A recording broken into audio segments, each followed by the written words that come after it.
Hi, I'm Raina Fitzgerald, and in this lesson we're going to look at solving a system of linear equations using the substitution method. Here's our first example.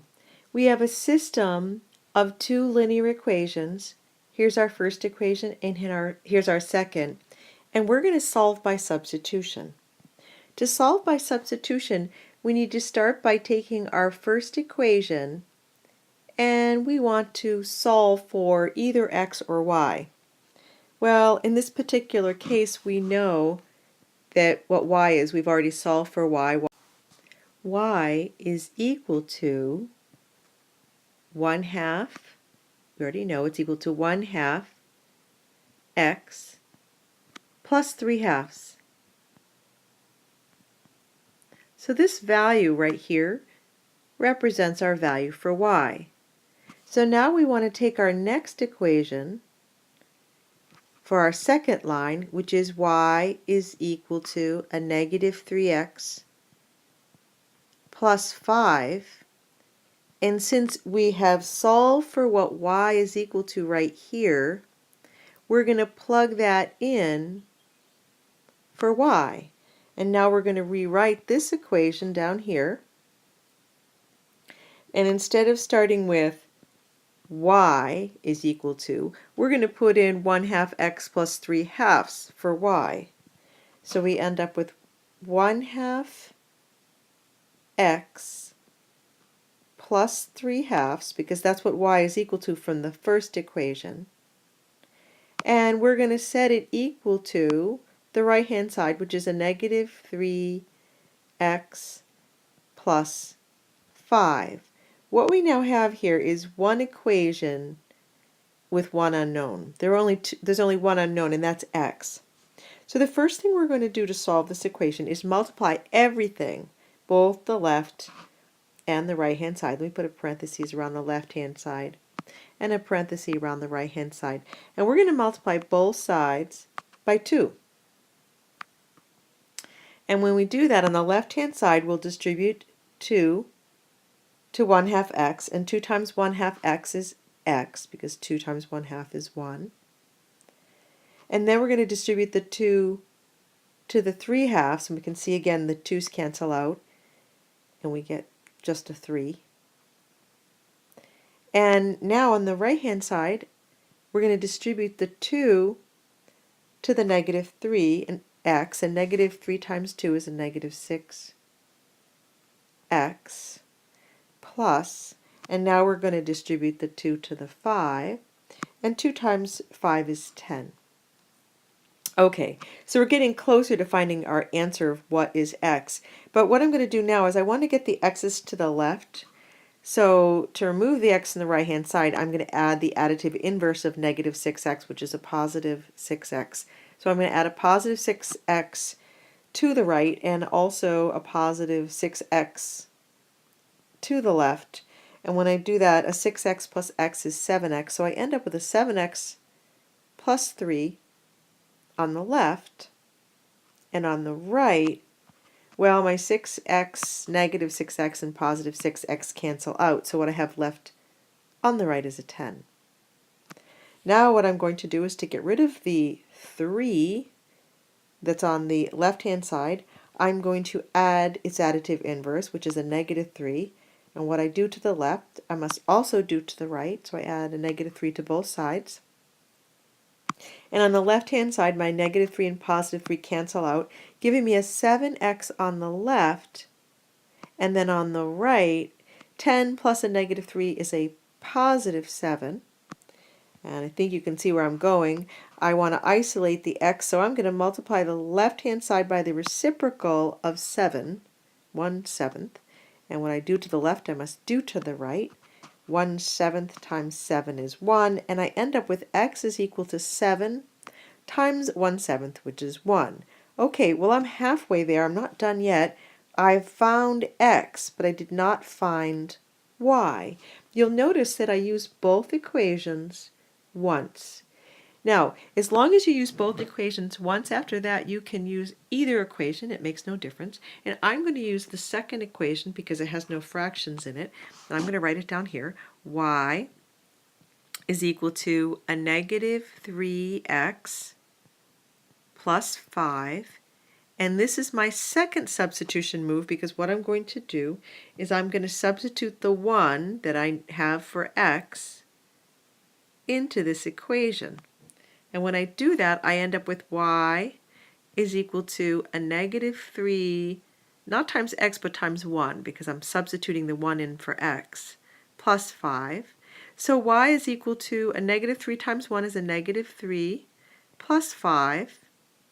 So y is equal to, well, negative 3 plus 5 is 2. So here I have my y value. So the solution is the value x is 1, y is 2, and the solution is an ordered pair. They'd give us a point, and these two lines intersect at the point 1, 2. Here we have another example of a system of two linear equations, and we're going to solve using substitution. You may notice right away that they have the same slope. So in fact, if our first, let's move this over just a little bit. Okay. If the very top linear equation, if that's line 1, and the second linear equation is line 2, and we know that these two lines have the same slope, they both have a slope of 1/4, then we know right away that since they have the same slope, that these two lines are parallel. Let's write that down. That line 1 is parallel to line 2. And when lines are parallel, we know they never touch. So when solving this system of linear equations, we should think, there actually should be no solution to this equation because they're parallel and they never touch. So what actually happens when we solve this system? Well, let's solve it with substitution. And using substitution, we start by knowing the identity of one of our variables. And we know that y is equal to 1/4 x plus 1. And we know this from our very first equation. So we must use each equation once. So here we've used our first equation. Now let's use this second equation a little below. And here we're going to take our second equation, which is y is equal to 1/4 x minus 1. And here's where the substitution comes in. We're going to take the value for y from the first equation and substitute it into the value for y in our second equation. And when we do that, we end up with the left-hand side of our equation becomes what we've substituted in for y, 1/4 x plus 1. And then the right-hand side is 1/4 x minus 1. Now, let me just see if I can move this over a little bit. Okay, because I've got this line 1 and line 2. Okay. Now, I want to balance this equation. What we're trying to do is we must do the same thing to both sides of this equation. We're keeping it balanced. And what we want to do is let's move this 1 right here.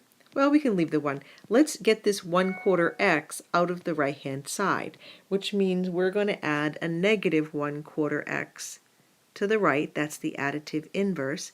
And if we add a negative 1/4 x to the left, we must add a negative 1/4 x to the right in order to keep it balanced. Now when we do this, a positive 1/4 x plus a negative 1/4 x cancel out. And we end up with, on the left-hand side, oh, look at this. These two values also cancel out. So what we left on the left-hand side is a 1, and the right-hand side is a negative 1. Well, this is a false statement. This is not true. So when you're solving a system of equations and you are using the substitution method and you end up with a statement that is not true, that is false, then you immediately know that there is no solution.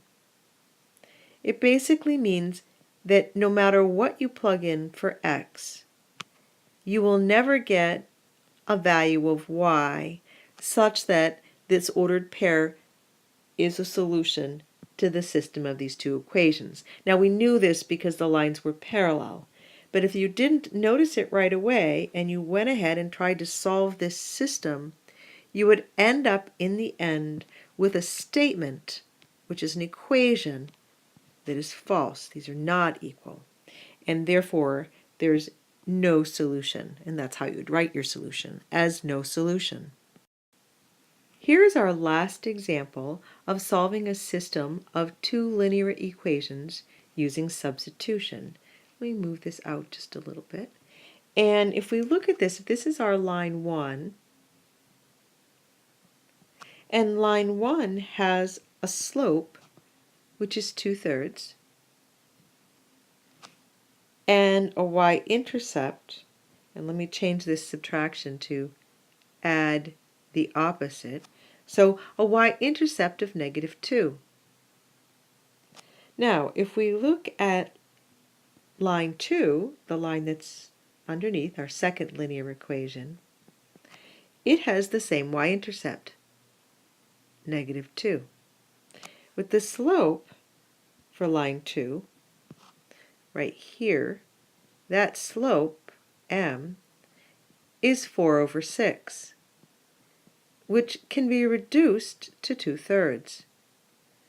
So I hope that you can see that in fact the slope for line 2 and the slope for line 1 are the same. This brings us to an immediate conclusion that line 1 and line 2 are in fact the same line. So if they are the same line, we know that the solution to this system of linear equations will be the line itself, because all points on line 1 will intersect all points on line 2. So let's see what happens if we don't recognize this right away and we want to solve using substitution. So we'll start by saying, well, we know what y is from our first equation. Y is equal to the value 2/3 x plus a -2. Our second line is y is equal to 4/6 x plus a -2. So we want to take our value for y from our first equation and plug it into the value for y from the second, which gives us a new equation where the left-hand side is what we substituted in, 2/3, oh, I forgot the x